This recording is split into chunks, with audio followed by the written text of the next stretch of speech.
ভাই রে ভাই, তুই আর গান গাইস না। তুই যদি শিল্পী হয়ে যাস গা, তাহলে মনে হচ্ছে বাংলাদেশ বরবাদ। এক হিরো আলম ভাইয়ের জ্বালায় মনে হচ্ছে কি এক একটা পারমাণিক বোমার মতন টাস টাস করে আয়া মনে হচ্ছে কি লাগে। এক হিরো আলম ভাই দুদিন পর এই গান হই গান ভাই করে, এখন তুই আবার মনে হচ্ছে শিল্পী হয়ে গেছিস গা। আর বাংলাদেশের মিউজিক সেন্টারের মানে এমন একটা অবস্থা, মানে এমন একটা বেহাল অবস্থা হয়েছে, যদি একটা লোক ট্রেন্ডিংয়ে উঠে থাকে না, ট্রেন্ডিংয়ে উঠলেই চলে, এরা নিয়ে মনে কি গান বানাইবো, ওইটা বানাবো ওইটা বানাবো। ভাই আপনার কি কোনো খায় কোনো কাজ নাই নাকি? বাংলাদেশে ভালো ভালো শিল্পী আছে যারা অনেক সুন্দর কণ্ঠ, তারা চান্স পেতেছে না, তাদেরকে চান্স দেন।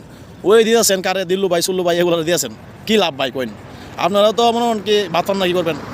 এখন ভাত পাওয়ার জন্য এই ট্রেন্ডিংয়ে যারা থাকে এরা নিয়ে মনে হন কি ভিডিও করেন, গান বা করেন। ভাই তোর কাছে একটা রিকোয়েস্ট, গান মন করিস না। এমনি মনে হচ্ছে কি হিরো আলম ভাই যে গান গা, এক একটা মনে হচ্ছে কি বুমের মতন আয় পরে আমরা উপরে। যদি এখন তুই গান গাছ, মনে হচ্ছে কি ফারমানিক বুমের মতন আয় টাস টুস করে লাগবো, আর নিতে পারতাম না, আর সহ্য করতে পারতেছি না।